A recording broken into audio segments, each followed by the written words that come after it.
Good evening, everyone. Welcome to the April meeting of the Royal Archaeological Institute. This evening, unfortunately, the President of the RAI cannot be in attendance, and so they had a good hard look, and I've been asked to come as Vice President of the RAI and introduce the proceedings this evening.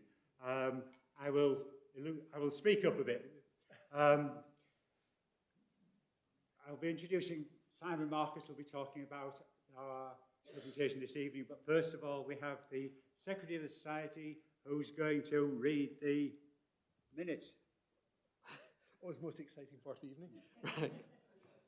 An ordinary meeting of the Royal Archaeological Institute was held in the rooms of the Society of Antiquaries of London on Wednesday 12th of March 2025 at 5 p.m. The President, Ms. Natalie Cohen, was in the chair. Dr. Hannah Fluck presented a paper on archaeology in a nature and climate crisis. Questions were asked by Adrian Tills and Tanya Romankiewicz. The President and membership thanked the speaker, and the meeting ended at 6:05 p.m. Thank you. This evening we have Simon Markus with us from the Museum of London Archaeology. He works in the Northampton office, and I've known Simon for about 10 years, and we reminisced earlier on about how we first met on the A14 in 2016, 2017, and you've heard about my talking about that, as well as other people talking about the Anglo-Saxons on the A14. Major infrastructure project, and some 2 years later, there's a similar project, the A428, which also comes out of Cambridge and goes to Bedford. And it's another 10-mile major infrastructure project with another tremendous amount of archaeology that was needed to be undertaken. We did a very precise mitigation strategy, but we still determined there was 40 sites to excavate within approximately 10 miles. Don't worry, Simon, you will get to see it. Simon's going to tell us about the results of the excavations, the methods and the spectacular things that were found on that project, and we'll have some questions at the end. Thank you. Simon Markus.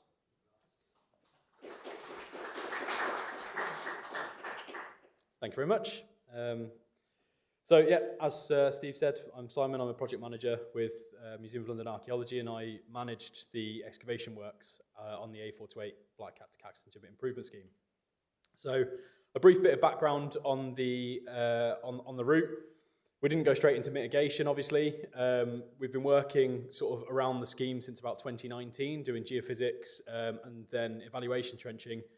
And that allowed us to determine where the concentrations of archaeology were and designate, as Steve said, around 40 excavation sites. Not all of those 40 excavation sites were excavated. Some were preserved in situ because the route could be designed around them. But ultimately, we ended up with 35 sites to excavate across the length of the scheme. In terms of what we were up to, it was a colossal effort from the team that was involved, a multidisciplinary. Up to the end of the field work in June 2024, we put in nearly 200,000 hours of work across the overall team, which would have taken one person about 72 years to complete. And that's assuming we didn't give them weekends off. If we add in weekends, it would take over 100. So that gives you an idea of the sort of the scale of work that we undertook. Interestingly there as well, the metres of ditch excavated at 4,276. That's around 10% of the total length of ditches exposed on the scheme, because we don't 100% dig everything. So when you account for what we didn't dig, if you put all of the ditches end to end, it's about twice the length of the scheme as a whole. So again, it gives you an idea of the scale of archaeology that we were looking at within this project. As I say, it was a multidisciplinary team. We had a number of different, sorry, move that out of the way. We had a number of different people out on site, from the archaeologists digging the features individually, as well as the supervisors, the surveyors, and a number of members of the team from the subcontractors and the principal contractor assisting the works. It wasn't just us on our own. And we had a number of delivery partners within the excavation areas. It wasn't MOLA on their own. As I say, National Highways were heavily involved, and they funded the entire series of excavation.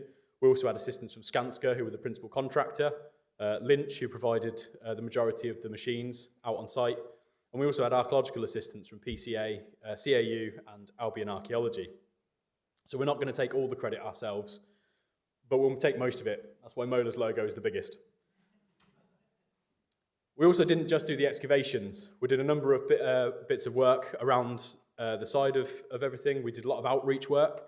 So for those who haven't seen, on our website, there are a number of blog posts and social media posts that we produced while on site, which includes a fantastic virtual roundhouse that was constructed on the basis of one that we excavated on the scheme, including the enclosure around it, animals and plants of the type that would be or would have been there at the time of the roundhouse. So if you haven't had a look at that, highly recommend taking a look on our website and looking through those things. But that's not what you want to hear about. What you want to hear about is what we actually found. So the earliest evidence that we had within the scheme dates back to the Neolithic. The number of each of the stars on the plan show sites that contained evidence from the period in question. So as you can see, it's quite sparse evidence within this early phase. And the majority of it is focused on the western end of the scheme, which makes sense given that's where the River Great Ouse runs through, which is this channel coming through here. And most of this activity is then focused on the river terrace gravels either side of the river. There were no settlement sites that we could identify within the excavations, but we did have a number of isolated find spots. The majority of the finds that we recovered from these periods came from later features. So, for example, the Neolithic pottery in the bottom right corner of the slide was recovered from a Roman enclosure. One of the few features that we had that could be dated comfortably to the Bronze Age is the pit in the top left, which also had wood preserved in the bottom of it, and is one of the few waterlogged pits that have been excavated in Bedfordshire with insect remains surviving in. That's really going to help us grow the corpus of information we have for the Bronze Age environment. On the left-hand side, we have a small flint adze, which again came from a Roman site, and a piece of pudding stone in the centre, which was imported from Hertfordshire. So we've got an idea of people moving around this landscape, occupying areas probably nearby, but not within the route of the road itself. But again, focusing predominantly on those river terrace gravels. What we see as we enter the Iron Age is activity explodes along the length of the route. And we see this migration of people from the river terrace gravels into the Claylands of Cambridgeshire and Bedfordshire. And that's represented by all of the sites that we have visible upon the stars that are on here. But not all of these are settlement sites. They just mark areas of activity. So what we have is essentially early Iron Age pioneers, people who first venture out into these clayland landscapes to settle these spaces and utilise that portion of landscape in the best way possible.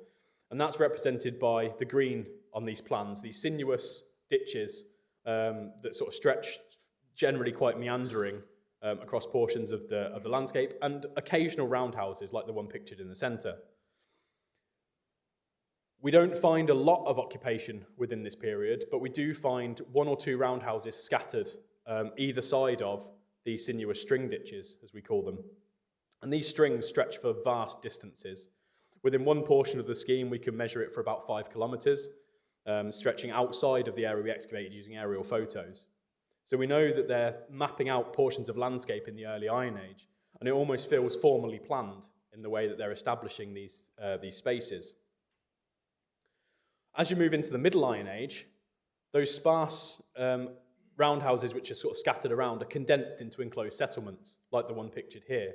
And this is about 100 metres to the east of the string system I showed on the first slide. So we're very close by, but we've got the shift in settlement pattern as they're starting to draw themselves into set spaces. We also see a change in the type of finds that come from this through as we transition in this way. In the early Iron Age, and to a lesser extent the Middle Iron Age, the finds we get on the Clayland sites are very utilitarian. We don't find a lot of decorated pottery. We don't find a lot of brooches or metalwork. We find lots of things that you would expect people to need day to day, but not necessarily anything that looked particularly high status or interesting. They're very much trying to survive rather than thrive. And we see that changing as we move through the late Iron Age and into the Roman period. We'll see a real shift, the types of finds that we had. And if we look further to the west again on the sites that we had by the river terrace gravels, we find more decorated pottery in the Iron Age, as they're already established in those portions of landscape. The reason we think we have this shift and this exploration of the Claylands and settlement of it is probably twofold. Firstly, populations are increasing. And as we get increased population, they need more space to live. But secondly, technology is also improving. As we hit the Iron Age, tools are more improved, and suddenly farming practices allow people to be in the Claylands more than they did in the Bronze Age. As we look at a slightly wider area then, we can see how these string systems form together. So this is a handful of the sites that we excavated within the route, and you can see the black dashed line represents where the string ditch would have connected up this series of sites. The enclosures within the string ditch, over here, in the centre here, and on this right-hand side here, were not settlement related. There was no sign of people living within very close proximity to those enclosures. We didn't find lots of animal bone, we didn't find much pottery. Instead, we think they're probably stock enclosures for animals that were being moved around the landscape over time. And where we did find the evidence for all the settlement-related stuff was the enclosed settlement in the centre. So as the populations are increasing within the Claylands and these enclosed settlements are being formed, that's where the people are living, but a wider portion of the landscape is being utilised in a set way, and this isn't focused just into this one area. When we look further afield, we can see a similar pattern emerging.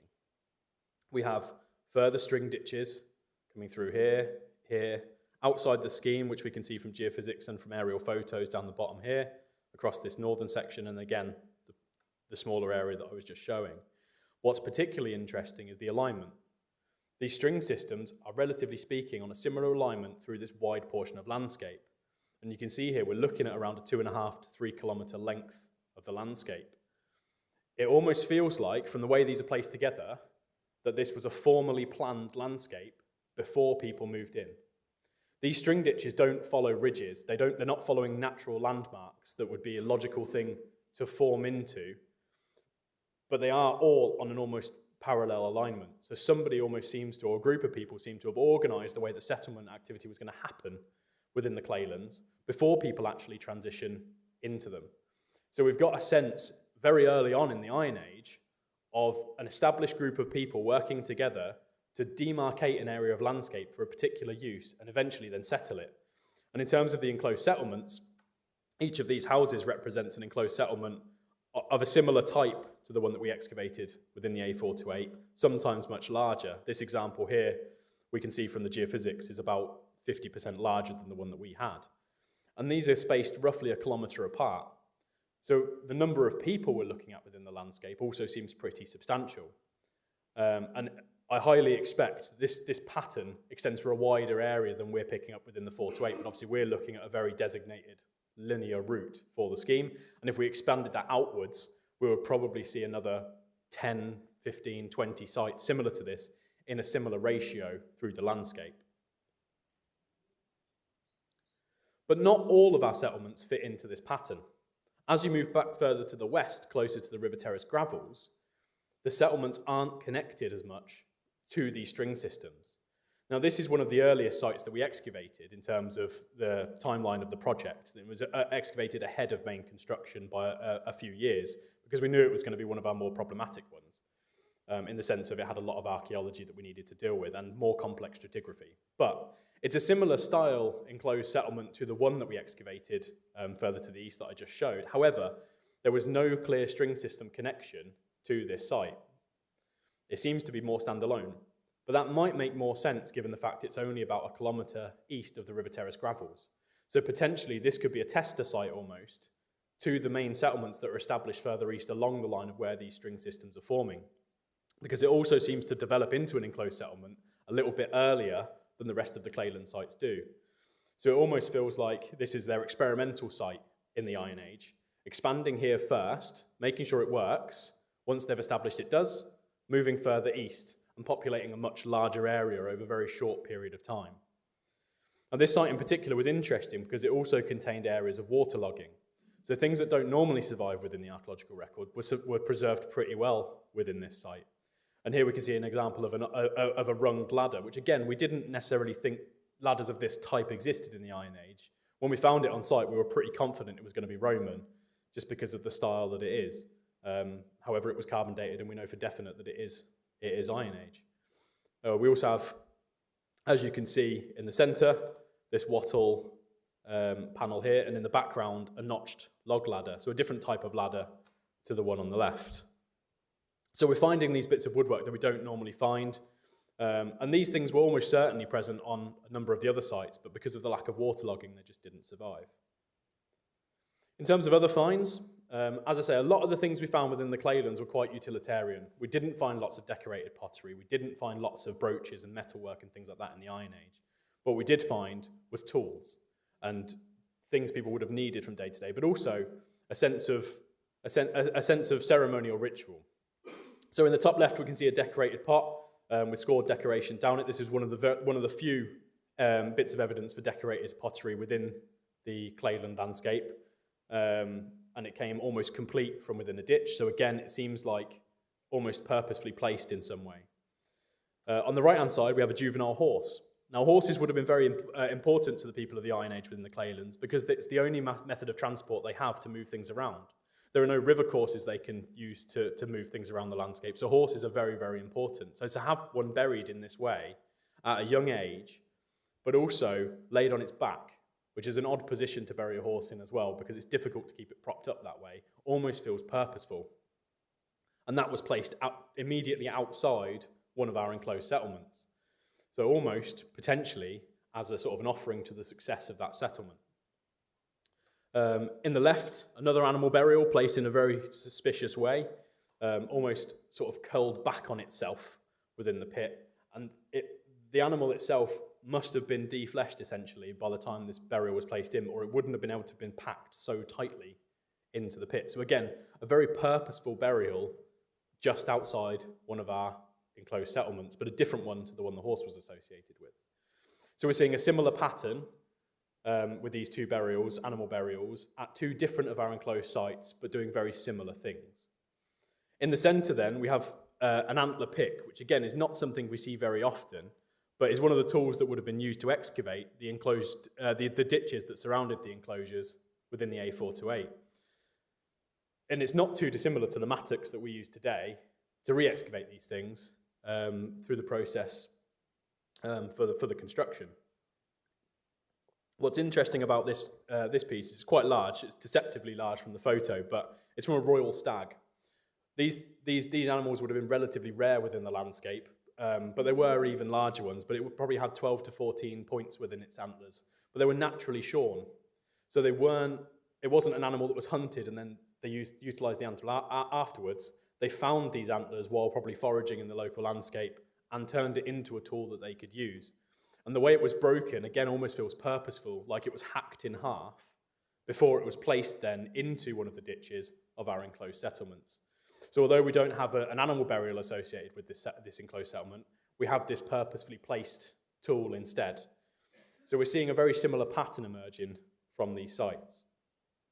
But we also had, as we move through into the later Iron Age, some more interesting finds. So the saddle quern in the centre, again, very utilitarian, something that would have been on most of the Iron Age sites for grinding grain down to make flour, but also the stone bead on the right-hand side and a spindle whorl on the left. Probably one of the most interesting Iron Age finds on the scheme is this stone piece at the bottom. It was found just within an ambiguous fill of a ditch from around one of our enclosed sites, but it's shaped almost like an eye, and we think possibly is some kind of gaming piece, as best as we can tell. Research is ongoing to try and find parallels that we can compare it to, but it's definitely local stone that it was made from. But it just goes to show that even on these sites where predominantly we're looking at utilitarian finds, there are some of these other interesting bits cropping up as well. People were enjoying life as much as they could, even though their predominant thing was just surviving rather than thriving, as I say. Another of the interesting sets of finds we had were miniature pots. These are a find type that we don't get a lot within archaeology, and the example on the right is particularly small, measuring just over 2 centimetres in height. What exactly they could be doing with a pot that size is a bit of a mystery. Our best guess at the moment is it was actually a child's toy. And while the parents were making the proper pots to keep the kids busy and out of the way, take a small ball of clay, jab your thumb into it, fire that. That's essentially how this pot was made. We have no sign of any residues or anything inside it as far as we can tell, so it doesn't look like it was holding anything sort of that survived within the archaeological record, but that is our best guess so far. Now, the only other example we can find of a pot that sort of size, interestingly, also comes from Cambridgeshire.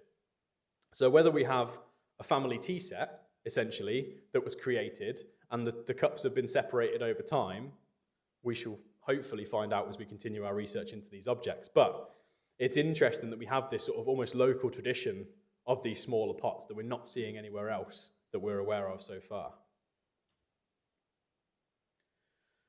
So looking then at what happens into the Roman transition, generally speaking, the sites that we have that were enclosed are almost all abandoned by the 1st century AD. But that's not to say the areas they were abandoned. What we see is a shift.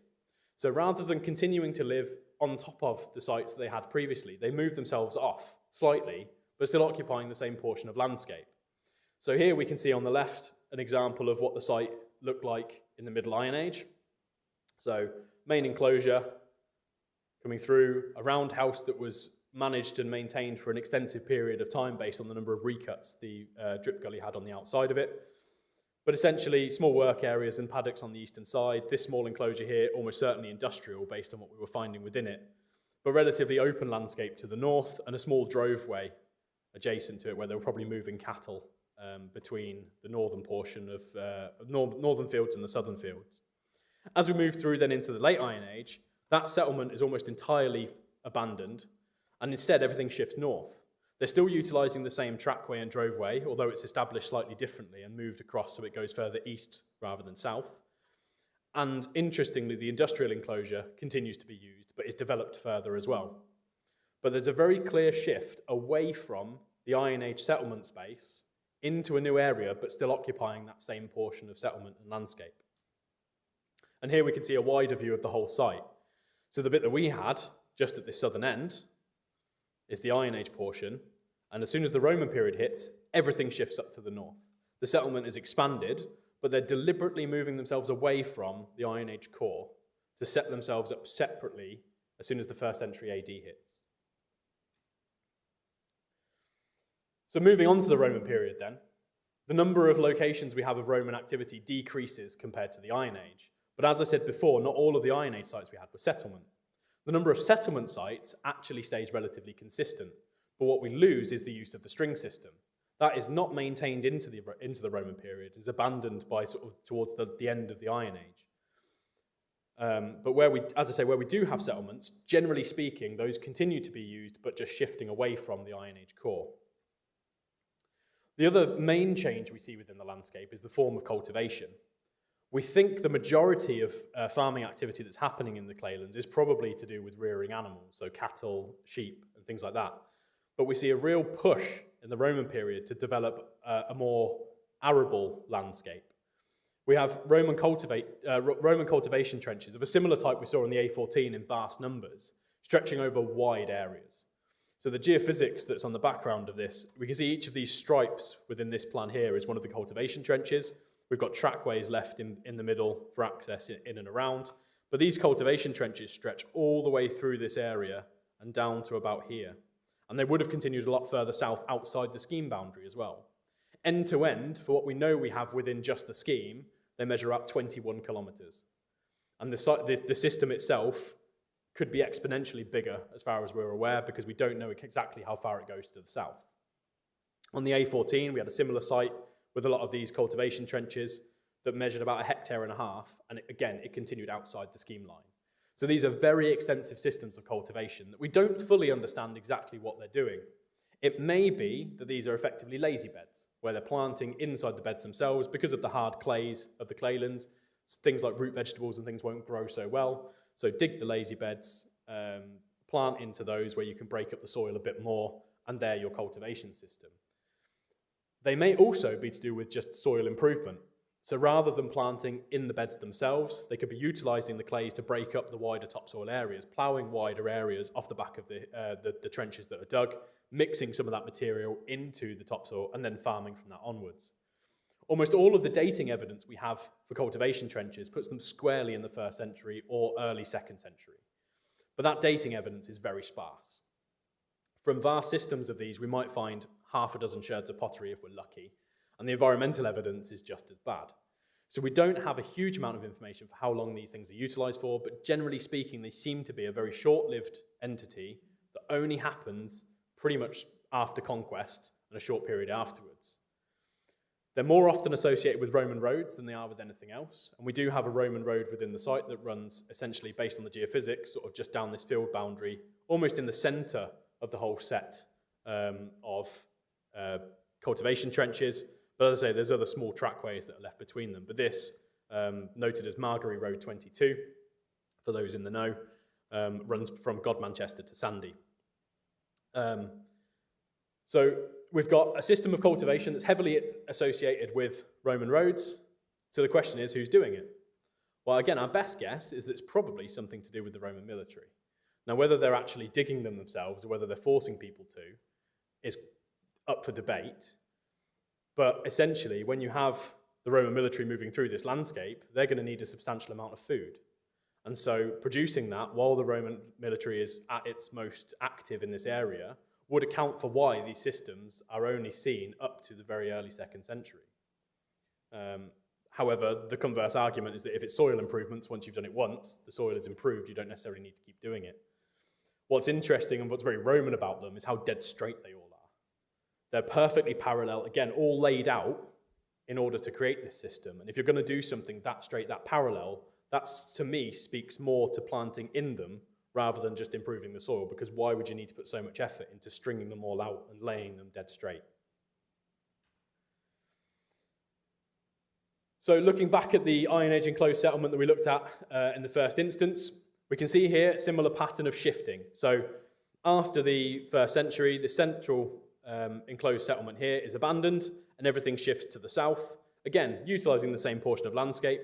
Field systems continue to be placed over the top of the Iron Age field systems, but the settlement itself just moves away. We have no evidence for post-1st century activity within the Iron Age settlement. Everything shifts down to the southern end. And we have no buildings within the portion that we excavated, and we know it continues further south. Unfortunately, there was a road in the way, so we couldn't excavate anymore. But as I say, continuing that pattern of shifting away from the Iron Age core to develop those Roman settlements.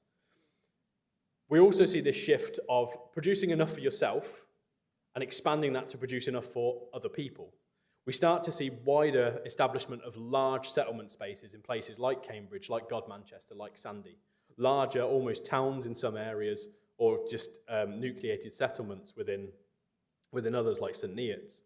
And so they're going to need lots more food to be produced for them. So that's another reason why we get these vast systems of cultivation trenches, we think, in the sense of they are trying to mass produce for the first time in the Claylands. We also see an increase in the number of more elaborate finds. We've got things like this brooch here, which, again, we didn't find any of these from the Iron Age. As we move into the Roman period, we start finding more. But again, it's still quite sparse compared to what we found on projects like the A14. The number of finds we had from the Claylands pales in comparison to the extensive amount of material from the A14, which was predominantly focused on the terrace sites, the gravel terrace sites. We do have more evidence for Roman military presence as well. So, another one of our Iron Age sites in red, and then showing how it was replaced by this sort of new enclosure in green, and also a continuation of use of this trackway at the northern end of the site. What's interesting about this enclosure, it was a very substantial ditch. It was about 3.5 to 4 metres wide at its widest and about 1.8 metres deep at its deepest.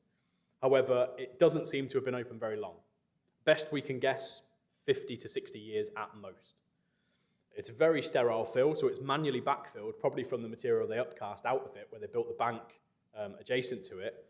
And the things that we found around it were things like this stylus, which is obviously missing the main tip, but also this belt mount, which has an XNX into it. And these types of finds can be quite closely related to the Roman military based on their style. So this could be evidence potentially for this enclosure here being a temporary camp, potentially for a small contingent of soldiers, either responsible for building this road or trackway, or even creating those cultivation trenches or overseeing the people creating those cultivation trenches nearby. Now, on the surface of it, this seems like a very bog-standard Roman site. It's got a number of trackways that lead off and around it. There's a small area of occupation from the Iron Age, which is replaced by the farming systems later. And it seems like a fairly standard plan of a Roman farm. However, when we started excavating it, it looked very different to a farm that you see everywhere else. The finds here were far more substantial than we got on any of our other enclosed Roman sites. We have near complete vessels coming from one of our central wells, and we had more pottery from that one well than we had for about 60% of our other Roman sites in their entirety, just from one feature. We have this portion of bronze candlestick holder. We have Roman glass, we have worked bone, but more importantly, we have stone. Now, Cambridgeshire doesn't have deposits of natural limestone within it. So to build a building out of limestone in Cambridgeshire, you have to import it, probably from somewhere like Baldock, which would have taken substantial amounts of effort to produce, to quarry that material, shape it, move it down to Cambridgeshire to then build what you were going to build. That takes a lot of money, takes a lot of influence. So we know pretty quickly that this site is more than just a bog standard farm. No, sorry. Lost my place now. But yeah, so we know that this is more than just a bog standard farm. However, within our excavation, we didn't find the substantial building that goes alongside it, of course, because that's the nature of archaeology. The bit that's really interesting is always just over there. But we're pretty confident, based on all the stuff that we found, that there is either a very high status farm or potentially even a villa very nearby to this site to account for this building stone that came from here and all of the high status finds that we found within what looked like a bog standard farmstead. Now, one of the most interesting Roman features that we found came from our largest site within the scheme, which on the surface of it doesn't look particularly spectacular. It sat in this nice big rectangular enclosure, and the first portion that we excavated looks just like a really nice big pit. Out of the surface, we had this really interesting iron shovel, which again is something possibly closely associated with the military, based on its style. And we've got a Roman trackway or road that runs down the side of the site. So again, looking pretty standard for the type of site that we found within the A428. However, this wasn't the base of this pit, and it would take us some time to get to the base of this pit. We had to do some incredible engineering systems to actually be able to reach the base, eventually about 6.5 meters down from the surface. And here we can get a little bit closer, and you can see the area of the actual feature itself compared to the size of the area we had to excavate to get down that far. Every time we excavated a metre down by hand, the machine had to come back in, widen all the steps out, widen the whole area out, so we could then get down into the next portion. But this was a substantial Roman box well. At the base of it was essentially just a pit. It was a shaft excavated down through the clays on a seam where the chalk came through the clays, making the soil slightly more porous, so conducting the water to the location of where the well was constructed. And at the very base, in terms of its construction, a series of pebbles or cobbles and 4 upright logs, essentially, cut from a local tree, all from the same tree because we can refit them together, but with the individual axe marks still surviving within the pieces of wood. On top of that were 10 layers of oak boards, all cut from a stencil, essentially. They all looked exactly the same in their design, stacked up on top of each other, with every other course having a cross brace placed to support the whole structure. Now, because this was built in a, what's the right word? Let's say not so Roman fashion, it was a little bit off-piste. So the logs that were placed at the bottom weren't placed flat or supported properly. So at some point over the well's use, they started to collapse, and portions of the well itself started to collapse as well. That led to some of the boards at the very bottom poking out as the whole thing sort of fell apart, and probably eventually resulted in why the well was abandoned as a location for extracting water. But here we can see essentially 3 main layers of the well itself as we saw them. So lowest part on the right, then the next layers of boards coming through, and again you can see how these are essentially all just stencil cut boards, all looking exactly the same, placed on top of each other, and then the upper portion of wood, which you can see is highly degraded along the top edge. So it's likely there were more layers of this wood when the well was actually constructed that did reach up to the surface, But again, because the waterlogging didn't stretch up to the surface, some of the boards were either robbed out or just didn't survive within the archaeological record. We won't know for sure. Underneath that then, you can see the layers of material that were inside the well. So at the very bottom, we have this really sort of sterile, silty material, which represents when the well was still in use as a well. This is when they were still extracting water from it. We then have essentially an abandonment, this thin layer of dark organic material, which is essentially leaf mulch, where suddenly the well is either dried out or is left to settle or for whatever reason is just not being used anymore. On top of that, we have about 2.5 to 3 metres of carpentry waste. So we know within this enclosure there was a carpenter's workshop that functioned from around 150 AD through to around sort of 300 AD. So a fairly extensive period of time. But we were getting surviving wood chips, offcuts, wedges and bits of construction material that had obviously not been used anymore, dumped within that fill that showed an extensive amount of woodworking happening and utilising wood sources that would have been sort of local trees nearby, as well as more sought after oak. All of the boards for the well itself were also made of oak, and highly likely they were supplying the wood for the well itself from a carpenter's workshop operating here, but they weren't dumping waste in it while it was still active as a well. So here we can see a number of the objects that were recovered from inside the well. We have a near complete pot on this left-hand side here, which had a small hole in the side of it, probably the reason why it was discarded. This wedge on the right-hand side, which we think may have actually been part of the construction of the well itself, because it was wedged between the two of the boards at the very base, possibly to support it as they were building the first layer of the wooden boards from the base of the pit. And then this large piece here with these sort of inscribed X's and marks coming through it, which we think may have been part of the wellhead. And when the whole thing was abandoned as a feature, was essentially cut down and then thrown into the well to get it out of the way. So the star here marks where the location of that well was, as I said before, sat within this square enclosure. And we had buildings just to the side of it, which we think is probably the carpenter's workshop, so working nearby. But there was other signs of industry and activity within this enclosure than just this, and we think we effectively have a little industrial area away from the main settlement of the Roman period, which is probably sat just to the north, based on the geophysics results further outside the scheme and aerial photography.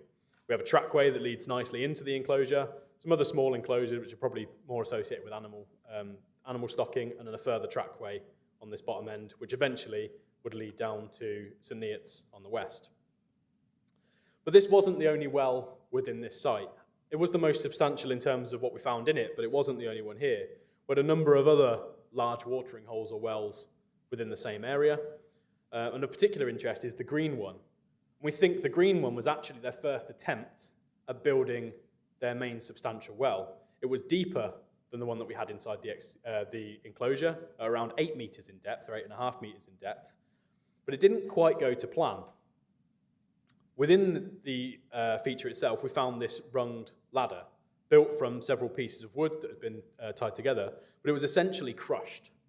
And we could see as we were digging down within this feature that essentially what seems to have happened is the natural sheared apart as we had a seam of different material, and the whole thing just collapsed in on itself. Now, thankfully, the people who were building this well weren't down there when it happened. But you can imagine their dismay as they turned up to work one morning and found the hole that they'd spent days, if not weeks, digging was suddenly half full of material. Now, at that point, they decided that this wasn't the place for the well anymore, and that's when they shifted off to the west and built the main one that we saw, which successfully was completed. But we have this idea of Roman engineering isn't always as successful as we maybe think it is.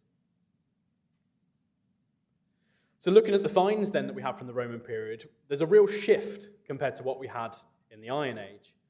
The Iron Age, as I've said before, was very utilitarian in function of what we found. However, the Roman period, their links are slightly more extensive.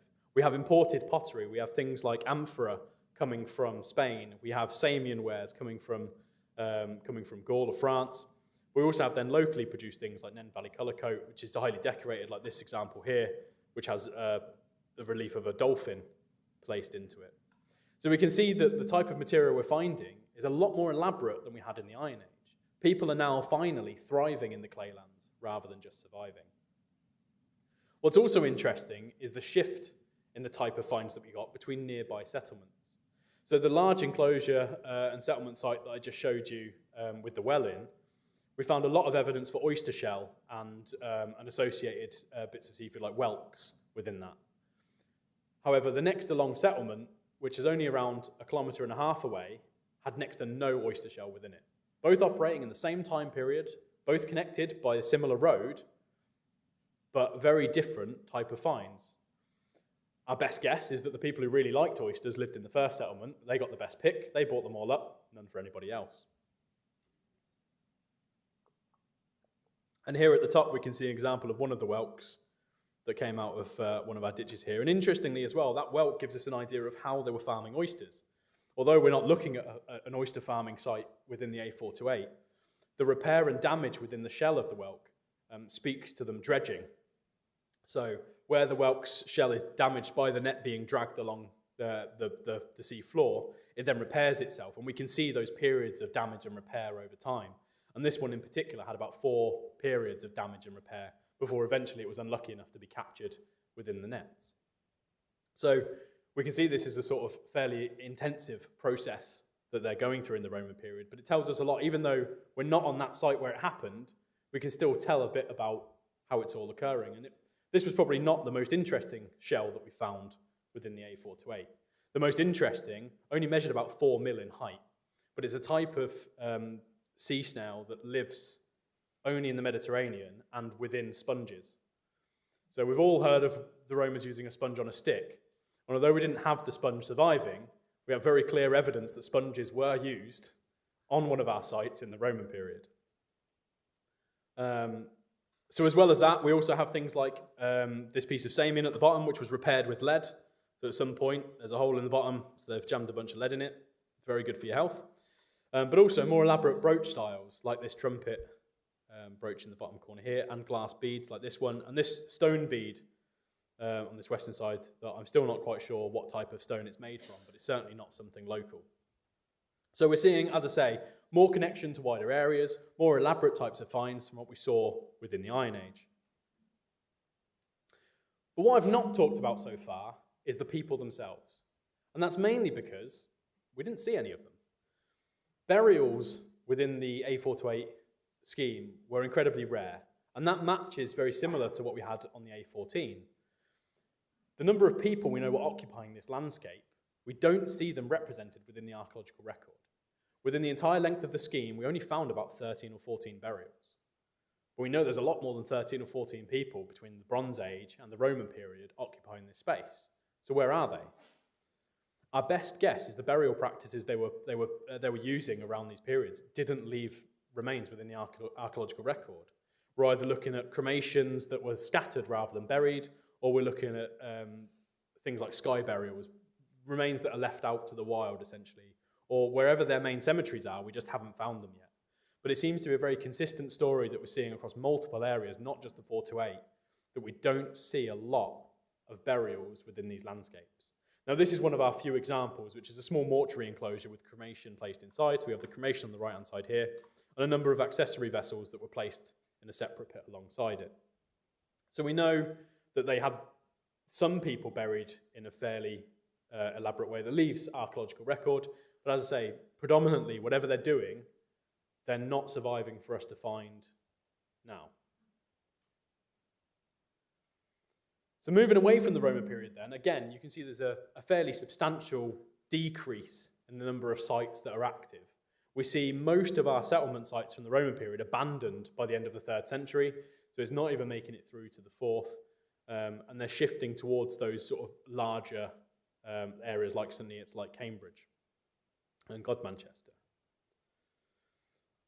One of our most interesting set of remains wasn't settlement related, but 2 large ovens, like this one you can see in the background here, which interestingly appears to be built out of wood, which is not the most sensible material to build an oven from, but it was all clay lined. So essentially, once they'd fired it once or twice, the wooden portions would have just burnt away and the clay lining would have survived. But within it, we've got impressions of free threshing wheat that have been pressed into portions of the clay when they were still wet, and then preserved for us after the firing. And again, we can see where the wooden dowels would have been placed on this top left corner here to form the frame of this oven. And this portion of loom weight, which was a bit irregular for what we were finding within this area, but also a portion of comb, highly decorated. What's interesting is within the post holes that were part of the structure that surrounded this oven, we found a significant amount of apple seeds. So potentially we could be looking at a small bakery, essentially, using these ovens to bake a number of things, but including apples within it. So a nice little Roxton bakery in the 10th century or so. Now, we only had one post-Roman settlement site within the scheme, which is not too unsurprising, really, given the landscape that we're working in. There isn't a large number of settlements that we're aware of post sort of 4th century. But this one in particular is quite interesting. It seems to last for an extended period of time. Now, this site actually had the widest amount of archaeology, of time period use than any other site on the scheme. It's first occupied in the early Iron Age, and it has sporadic use all the way through to around the 14th century. It's not continuously the same people the whole way through. There are breaks within it, but this area they just keep coming back to. And this is the site we looked at with the cultivation trenches. So you can see all of those coming through on the site here. Predating that, there's a large enclosure which comes through and a small roundhouse at the bottom. You've then got an abandonment of the cultivation system and the placement of trackways and small enclosure or large enclosures that come through.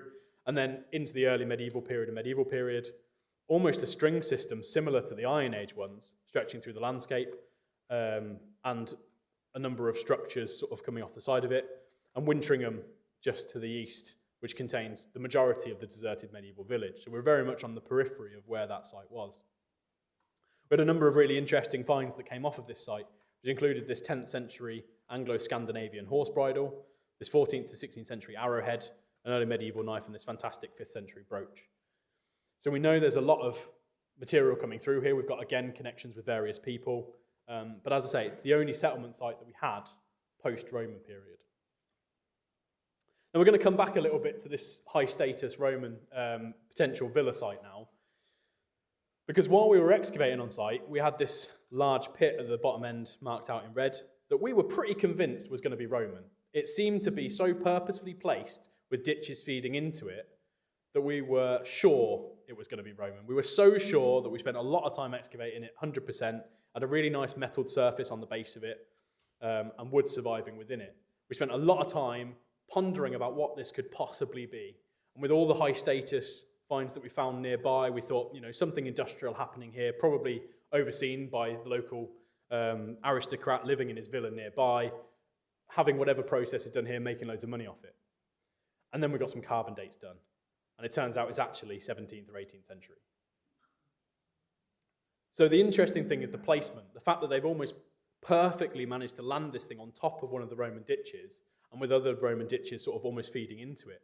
Now those ditches, with the material that was filling them, would have essentially taken water from the landscape better than the solid clays would. So they're still using this pit as a conduit for water coming through, and they would have probably noticed that there were wetter areas within the landscape. So even without stripping all the soil off and locating the archaeology, they knew where they were targeting to place it. And what this essentially gives us, based on the environmental evidence that we have from it, is a snapshot view into hemp production within the Cambridgeshire landscape. Now we know hemp is quite an active production method from around the 16th, 17th century and continues through to the 19th century. And this example seems to be towards the end of that process. But just something a little bit different to what we expected, because we never truly know everything that we've dug until we get all the results back from the various specialists. But a really interesting view into something that we don't get to see very often. And as far as we can tell, it's one of the only examples of a hemp production pit that's been excavated within Cambridgeshire. We also had the base of a well. Now the mound associated with this, mill. The mound associated with this mill was ploughed out sometime in the 1940s. It's on OS maps, and we can see it in aerial photos up to around that point, at which point the whole area was ploughed flat, probably to increase agricultural yield. But the ditch itself was recut multiple times, and the mill itself probably went out of use around the 16th, 17th century. So around the same sort of time, that hemp production was probably happening not too far away. We have this fantastic silver hat pin that came from the ditch here, and lots of evidence for millstones, as you would expect from a mill itself. But as for the structure itself in the centre, nothing survived, probably because of the damage that was done when the whole thing was ploughed out in the 1940s. Now finally, we have Brook Cottages, which was standing building remains as we arrived on site, and was extensively surveyed as part of the works. Now the hope, when we got onto site, was that this cottage could be dismantled and reconstructed somewhere else to preserve it for future people. However, as we continued to do our investigations into the property, it was in such a poor state of repair that it was deemed not to be possible. And this was sort of made most apparent when we looked at this area on the bottom left here. As we stripped the plaster off to get a sense of the construction methods and what survived in there, we found that at some point they'd concreted under the window, and that concrete had rotted the wooden frame of the building. So actually, it wasn't actually connected to the floor anymore. The only thing holding the building up was the concrete that was placed under the window, essentially. And again, this became pretty apparent when we took the thatch off for the roof and the whole thing collapsed. Now again, thankfully no one was inside at the time because it was all a planned exercise, but it just goes to show that the state of repair for this building was very, very poor at the time we got to it. But we did manage to take 3D scans of all the rooms.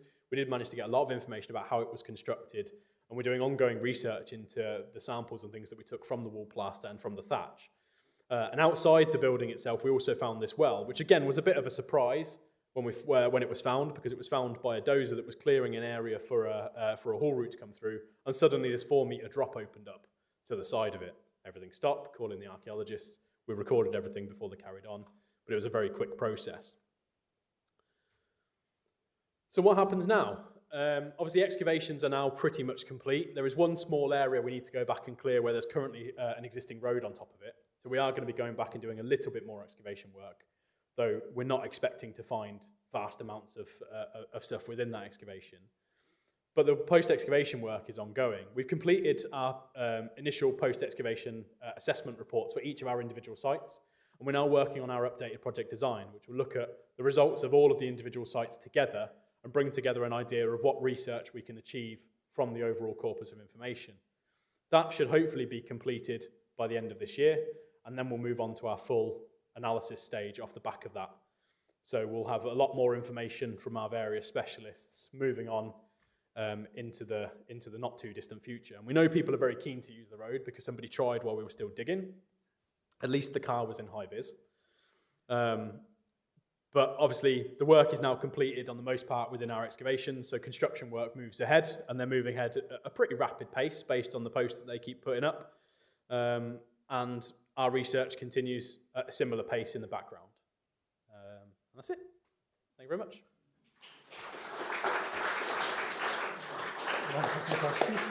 Yes. Well, thank you very much, Simon. Spectacular archaeology and great presentation on what was found. Thank you. I suppose I should open up by saying, as you know, I was involved with this at the beginning, and didn't know we'd find as much as that.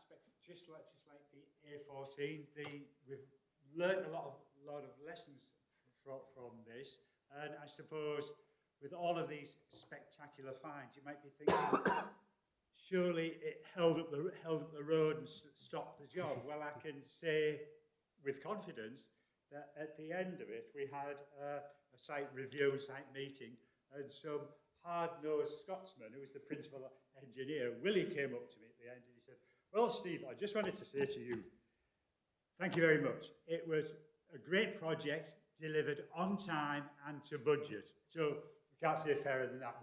It was a great site and it didn't hold up the job, which is contrary to all of the myths. But I'm sure Simon's got we'll answer some questions. If people have them, could put their hands up, please. And if you could just say your name as well, because I think we'll be making note of that.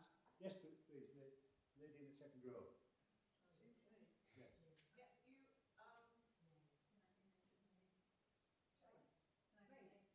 Yeah. Oh, Jane Aston. Thank you. I was interested in more the Iron Age bit. Mm-hmm. Did you find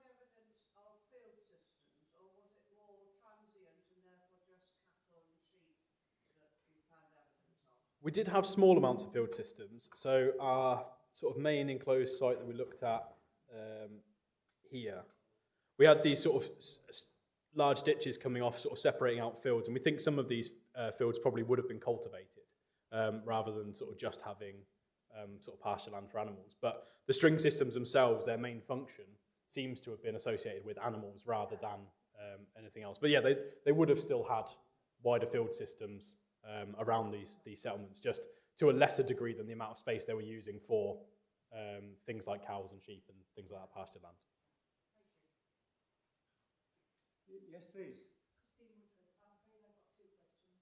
Were the string ditches occurring at the same time, or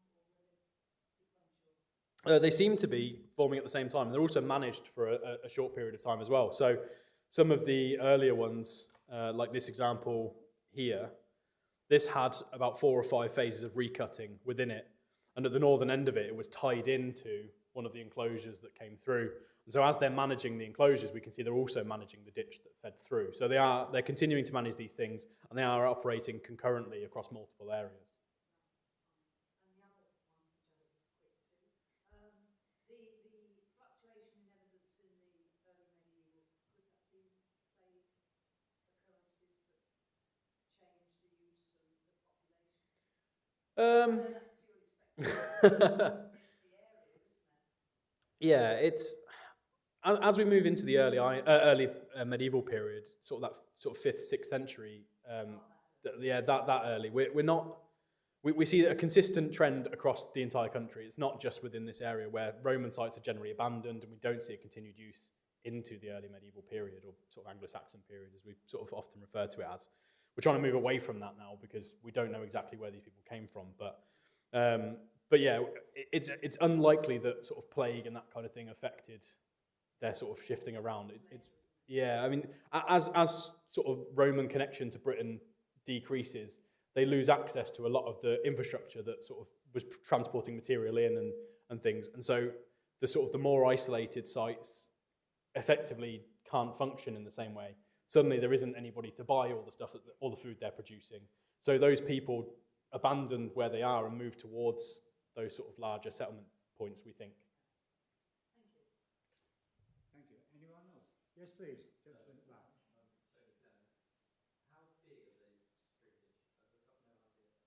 How big as in how wide? They vary across the sites that we had, but they're generally sort of 0.5 metre to 1 metre wide and up to about 0.5 metre deep. Some can be slightly shallower, but they're not overly extensive. And to be honest, we think most of these things started off as ditches, but were probably replaced by hedge lines at some point.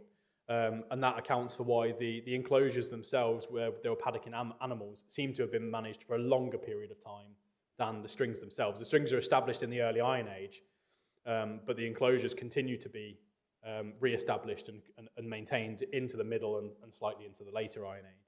So we think, probably replacing the ditch with a hedge or something to still mark those wider landscape boundaries, but not having to maintain the ditch over a very large area.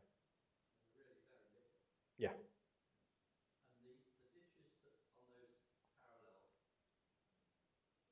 The cultivation trenches. Yeah. Again, they're probably about sort of 0.5 metre wide by about 30 centimetres deep.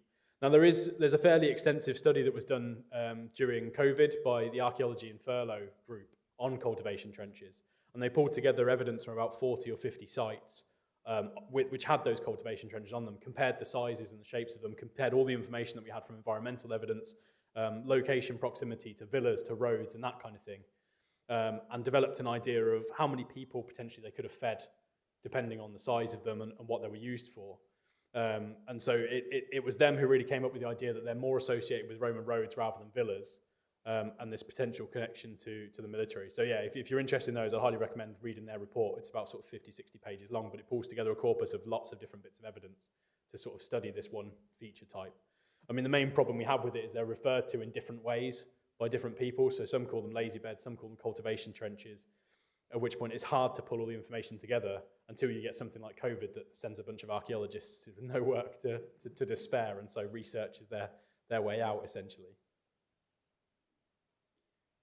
The other element I would add to that is we did loads of them on the A14, and they're infuriating for you more than me, in that there were an awful lot of work, it's like digging furrows. We found absolutely nothing in them, and the curator wanted even more. So we must think, one of my tasks is to think harder about what we dig and why we dig and what we should be doing.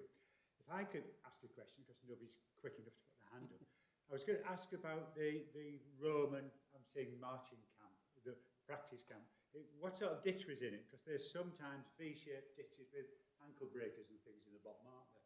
Did you get anything out of it? Or was it just a practice camp and then cleared off? Yeah, there was hardly any fines associated with it directly. So there was barely anything actually in it.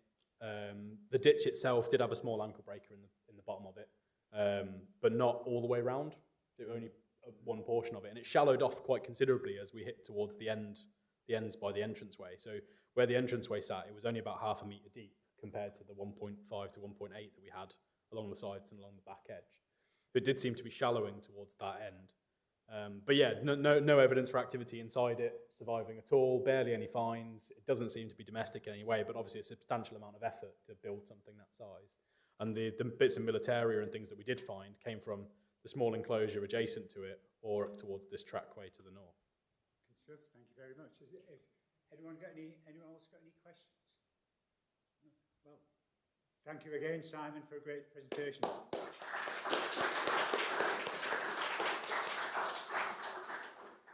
I have one more announcement to make. Thank you for your forbearance with me today. You won't get that treat next month.